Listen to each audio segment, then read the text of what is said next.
Hello, I'm Jan Mulvey and you're watching the Redmen TV.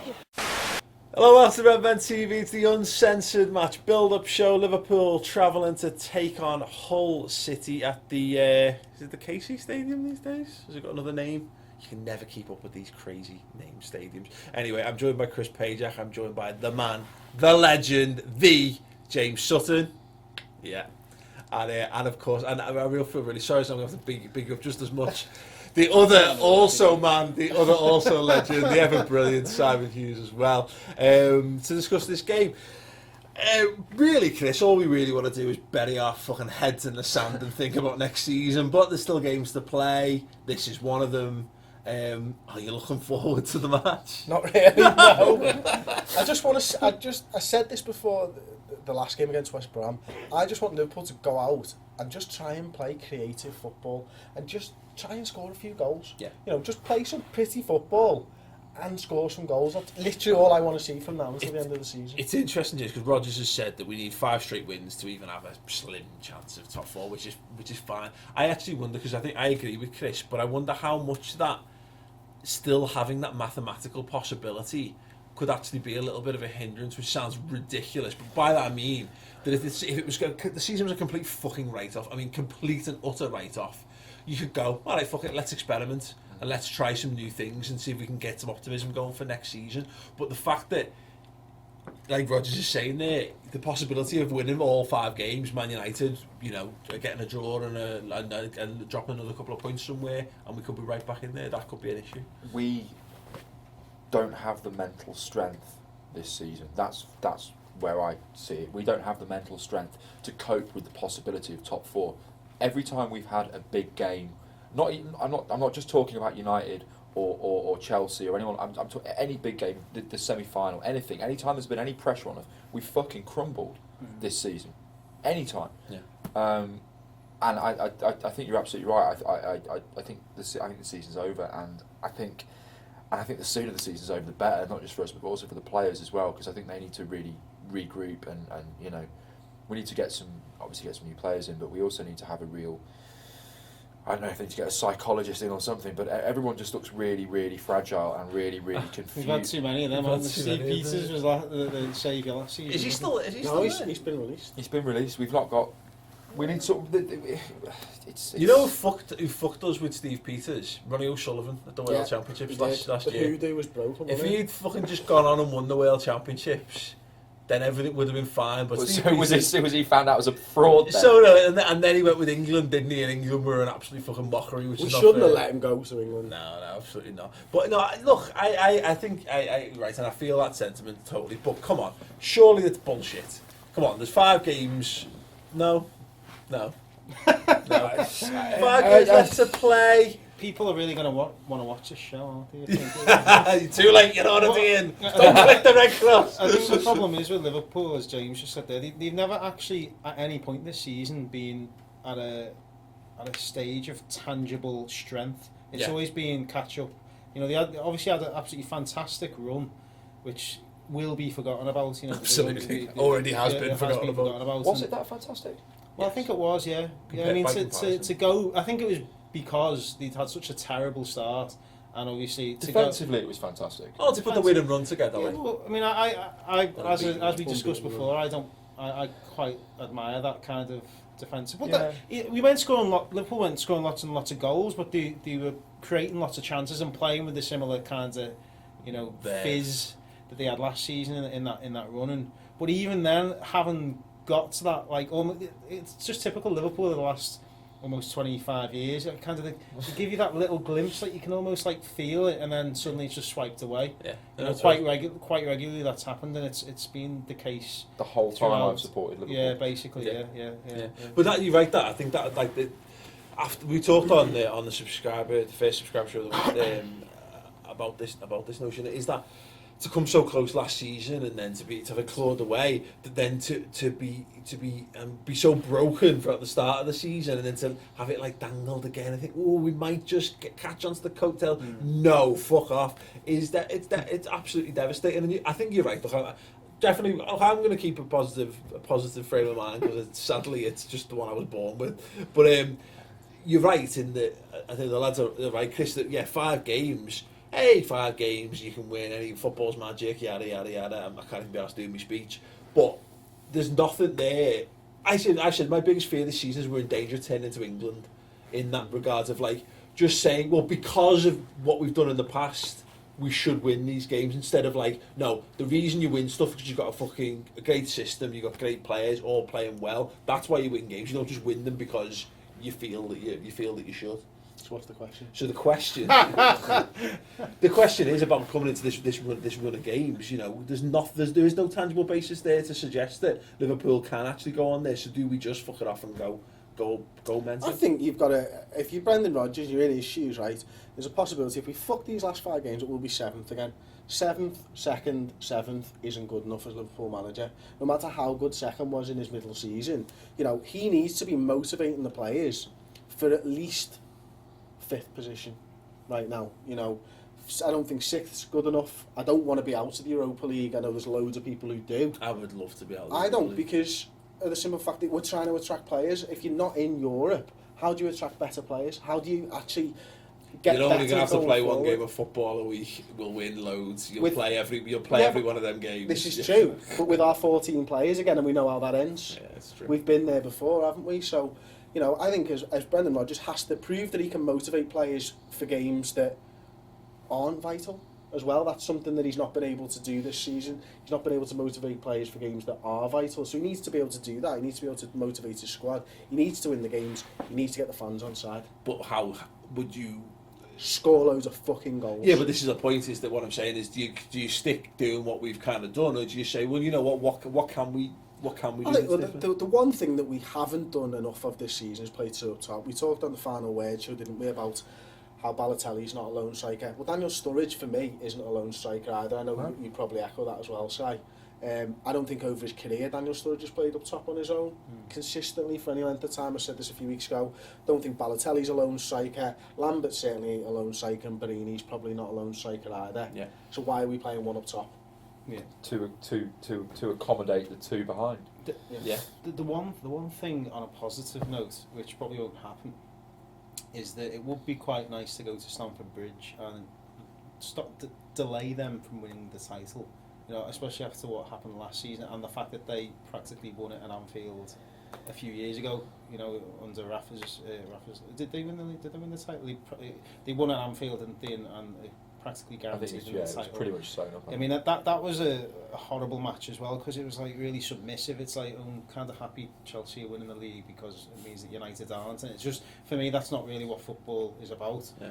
And I think, you know, the need, as you said, Chris, he does need to get the fans back on side, and by finishing strongly, you know, that would help in some way. It'd give you that little bit of hope and that little bit of, you know, potential of that promise, you know, that what we talked about before. Well, about we want to how- finish the season thinking, whether it's a fallacy or not, that a couple of players will get Could us make a right back up difference, there yeah. next season. Whereas if we continue, We always like do anyway, though. Well, no, we don't no. need 5 more wins for that. But genuinely, if we continue this inconsistent form between now and the end of the season, say, you know, we only win a handful of the last couple of games, get a couple of draws and a defeat, this will be the first time I think we'll go into someone without that optimism, Possibly. you know, because you just need you need to feel like something's happening, and it will feel like Liverpool have stalled unless we give ourselves a glimpse between now and the end of the season. But look, let's get back to the game in general.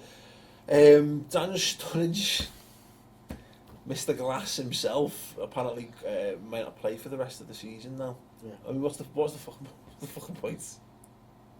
In Daniel Sturridge this Well, season. what's the or- point? I mean, look, we were talking about this off camera, Chris, and he said, well, but look, you know, he's clearly not gone flat out at any point since he's been back from injury, and now he's injured again.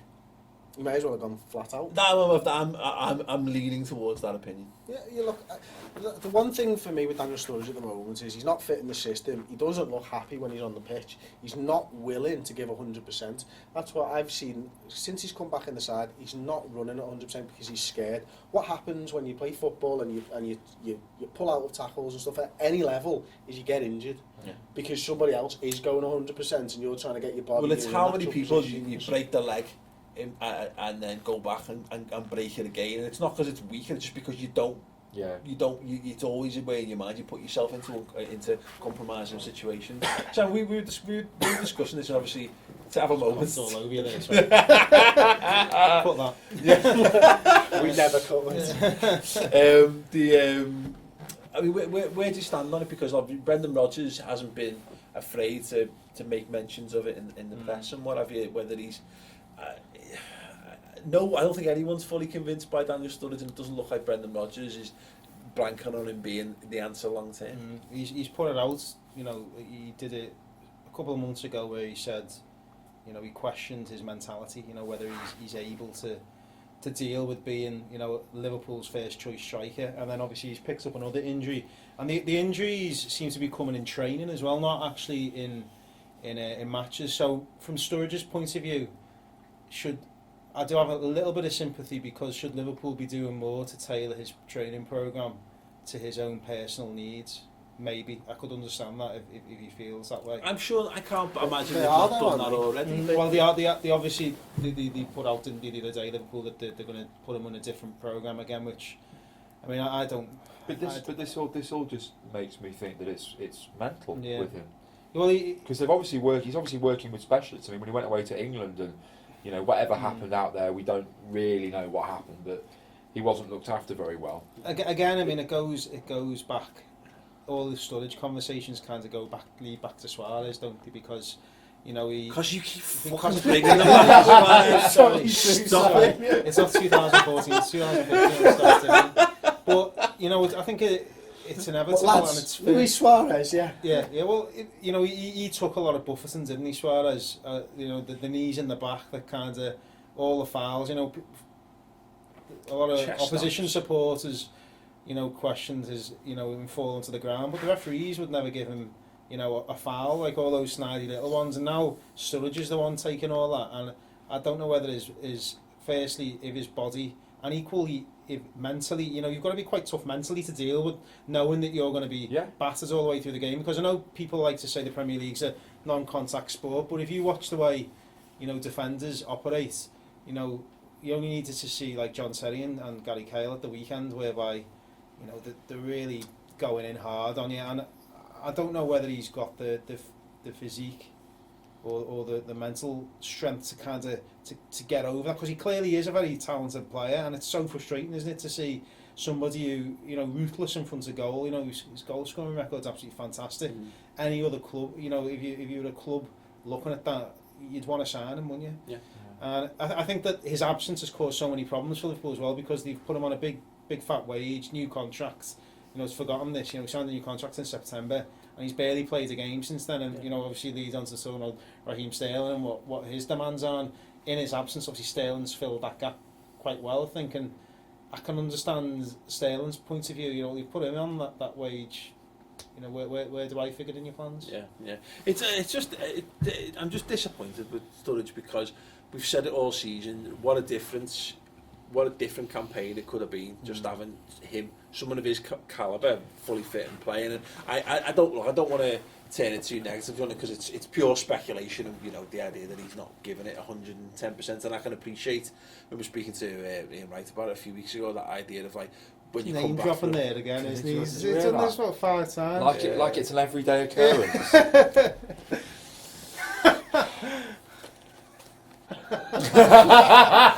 Alright, that's a good comeback. Littered with photos of you and Karen. Simon Hughes, the journalist and author, writes for the Daily Telegraph, and the Sunday Telegraph, as well as Liverpool Football Club's official magazine. How was Graham Souness? We talk all the time. I can't remember what the fuck I think that was no, but what- it's not this idea of when you come back from injury, you've always got at the back of your mind, if I push myself too hard too soon. And you do wonder with that, when he's getting told, you know, you've got these fitness people around just saying, be careful, don't, you can do, you're 75% fit at the moment, so be careful, instead of just going, go out there, fuck yourself. But the club and the club doctors must have known before the season started, before a ball was kicked, that Daniel Sturridge is fragile. So to put that amount of faith in him and that amount of pressure on him, you know, you'd be looking for a hiding. I do feel sorry for him. I do. it's been a dreadful season. I agree with James, to be honest, because last season his injury record wasn't great either. I think he missed 2 months, didn't he, of the season, December and January. 27 games last season. His injury record throughout his career has been bad. And going into it, we effectively had him as our main man, and that was it, and no one to back him up.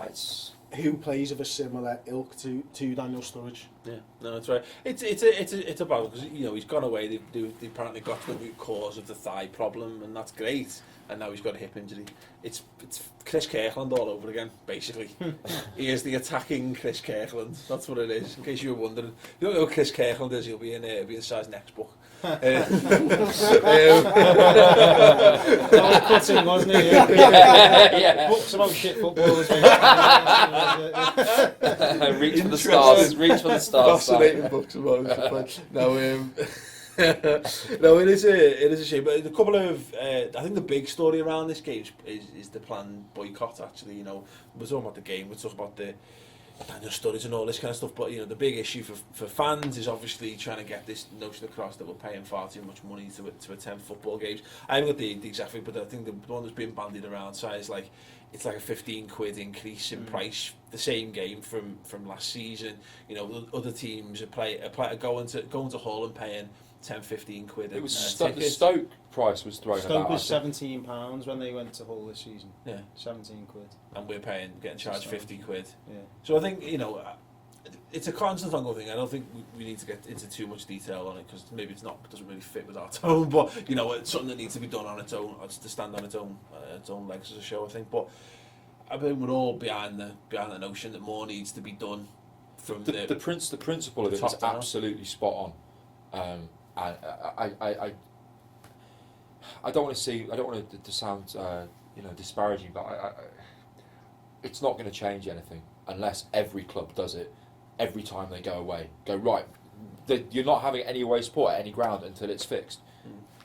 Personally, I mean, I think the problem with football is that obviously, I think capitalists kind of exploit the rivalry, and I think football supporters generally need to be more united because we're all affected by the same issues really.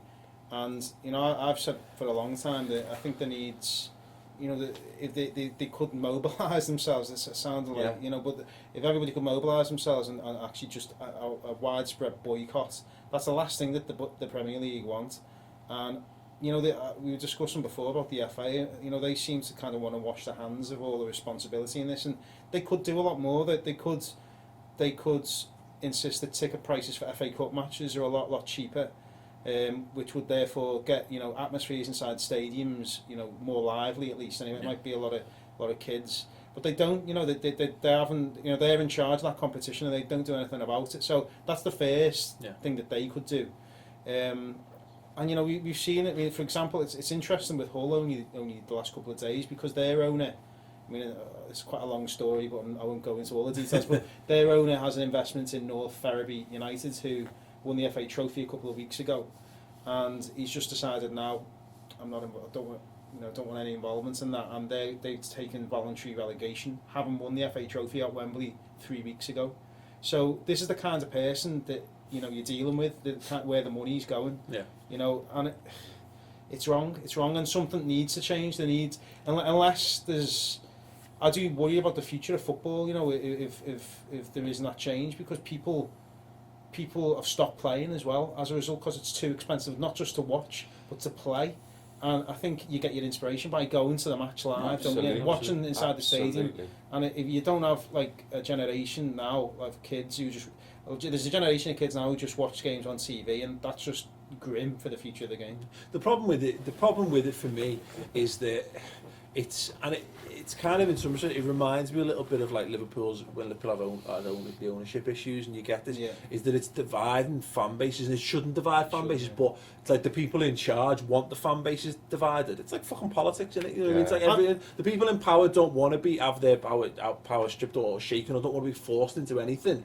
So they're putting fans against it, because you got this division of people who are like, well, no, I want to go and support my team. So there'll be people who will be boycotting when they don't want. Well, Well, nobody wants to fucking boycott. Everyone wants to go. You go away to every game. You don't want to not go and see Liverpool, despite how hard it's been at times this season. You want to go and support your football club, and you must, kill to not be able to do it.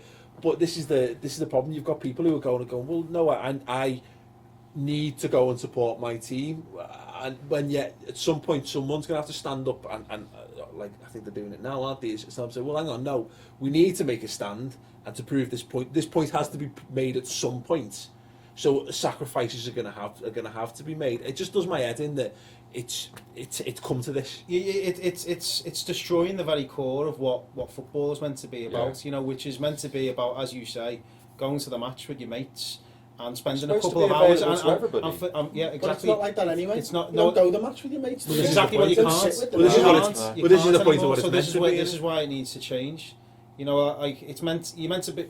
Football become popular because you could go and escape the realities of life, which involves, often involves money and struggling with that. Now it's become an extension of the problem. Well, I was saying to you before we went on that now football it costs that much and it takes up that much of your life that you need more. You need that more. You need as much from it as possible, don't you? Like, it's become too all pervading in a society. What I just don't like is the way that this boycott has caused is fans turn on fans, and like ultimately, I don't want this to be a moral minority, moral majority thing. If you choose to boycott, fucking well and good on you.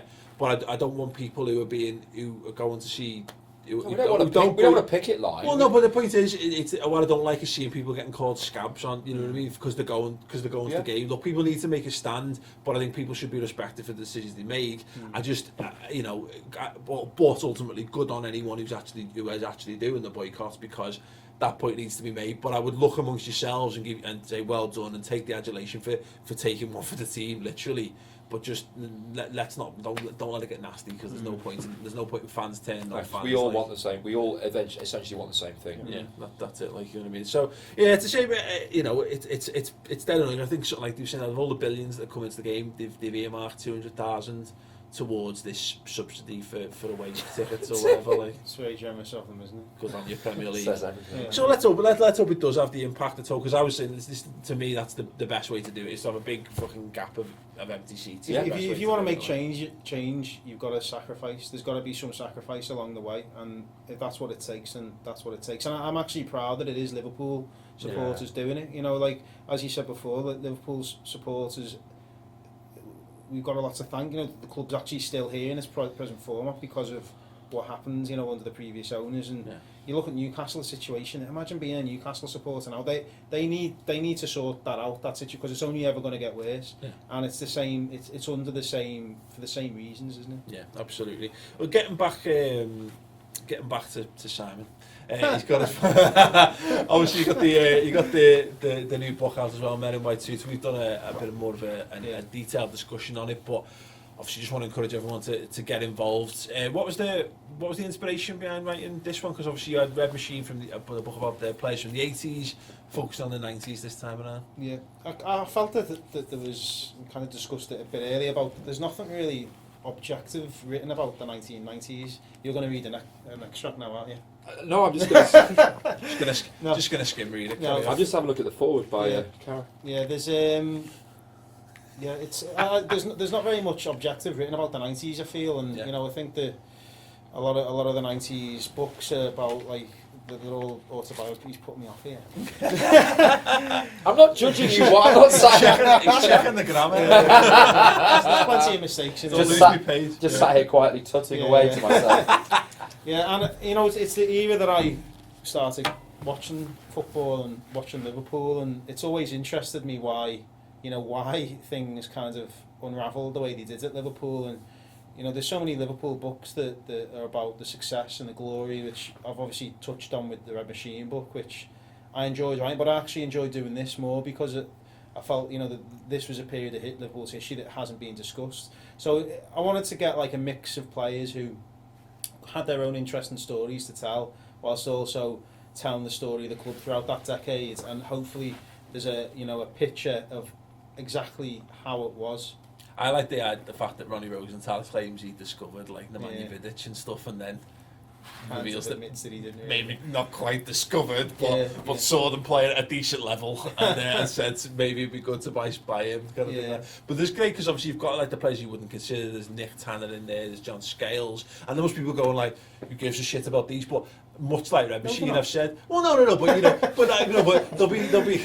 But there's a generation of fans and Liverpool fans who are watching this who will never heard of these players because that's just the way it is. There's what Tom didn't know Jason McAteer was when we brought it up a year or so ago. But it's a different generation. God on you. But this is for me. These are the more interesting stories sometimes, like because they're the ones. I'm not saying they've got an axe to grind or anything, but they're a bit freer with what they have to say. Well, no, but so you get some great insight. because they're not Michael Owens or people like of that ilk. They've They got probably personality. but they probably haven't been asked these questions before. They've probably got stories that they've been aching to tell. And Well, you've got to get a mix, I think, between those kinds of players, like you say, your Tanner and Rosenthal and a few others, whilst also having characters that do underpin the book. I mean, I was really intent on getting both managers, particularly Souness, because it kind of feels like year zero when he takes over, and I found him incredibly honest. I mean, I was genuinely taken aback by how honest he was. I've always had an impression of Graham Souness as this kind of, he's got this like kind of aura about him, which is a very intimidating character, but actually quite a decent fella. Beneath that, I think. And having done the Red Machine book, it was quite clear to me how important he was as a player for Liverpool, and to go from being arguably one of the greatest modern Liverpool players, which I think it's fair enough to say that he was, to becoming a manager that is to blame for everything that went wrong. And it's easy to forget what a great player he was. So I really wanted to know what made him a leader in the first place, and equally how having those leadership skills as a player can undermine you as a manager, and that was kind of what I got from him, really. how aware is? Sorry, I'm interested. You take over, James. That's fine. Please do, James. We'll come back to you in a minute. Cool. How aware is Souness of the kind of way that he's perceived? Very acutely aware. Is he? Absolutely aware. Yeah. I mean, I think it kills him. Really hurts. It really hurts him, and I think he was very honest and open about how he completely messed up with the son. He gave me the full story of exactly how it all happened, and there's a certain level of bad luck attached to the story if you're prepared to listen to it.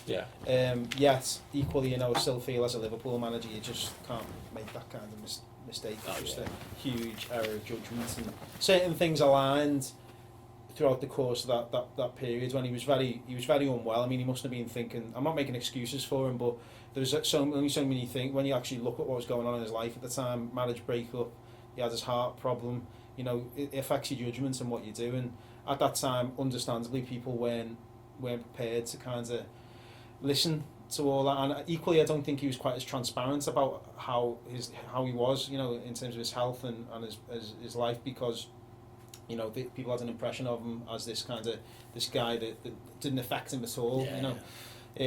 So you could have written a whole. I would have liked to have written even a lot more about Souness than it did, but there's the autobiography coming next. That's the next one. Like. Yeah, well, it's a fascinating story, Graham's, and then to go from Graham, who wanted to make changes that I think were necessary at Liverpool to make them successful, but he went about it in completely the wrong way. They then went back to Roy Evans, like the kind of the comfort blanket. It's literally the other side, which was the opposite, and at a time when it was accelerating and people didn't really realise how football was going. Because I actually think, I chose that title. It's obviously not just focusing on that period. It's focusing on what happened before and afterwards. But I felt that was a central part of the decade. I like the fact that uniformly though everyone admitted those suits were a terrible decision. Well, at no point did any of them go, lads, like, this is a fucking terrible idea. And in 15 years' time, Simon's going to write a book. Just go, what? What? I wasn't particularly, offended by the suits at the time. I just think, that somebody should have been there, as you say, saying, "What if we lose? What happens if we lose? If we lose?" That is their legacy, and I think it almost defined the way we perceive footballers now. Talking about how they are as a we see them as quite crass, lacking any kind of class about them. And I think this was kind of definitely the start of that mentality. Well, where, David James was the first Liverpool goalkeeper ever saw in underpants. Yeah, you know what I mean? exactly. You've got Jordan Henderson running around topless in a Nivea advert now, haven't you? So he hasn't even been made captain yet. But yeah, it's crazy the way footballers are perceived now, because we do tend to judge them purely based either on what they win or the money that they earn. And I think this is where it started, because Liverpool players were getting paid a lot more money than the ones 10 years earlier who were winning more. And it almost changed the way not just perceived Liverpool, but footballers generally. So yeah, I found that quite interesting in terms of how it did completely change football. And surely the highlight of the entire book was probably being in the same room as Louise Redknapp. If it's about 90s dreams, mate. That was a surreal moment, that, because I went down to meet Jamie Redknapp in his house in Surrey. His house, Chris. Yeah. Sorry, I've looked at this is a the bit window. like yours. quite similar to your Ian Wright comment too. But it was just weird. Like when I grew up, I remember thinking like they seem like people from another world. Like kind of otherworldly people who everything. I thought you were going to say I remember jacking off to her. Hey, that's your story, Christopher. That would have been a good opening line too, wouldn't it? Hello, my love. Yeah. She was really, it was weird because they were talking about like schooling for the kids and stuff like that. It was just a very normal life, really.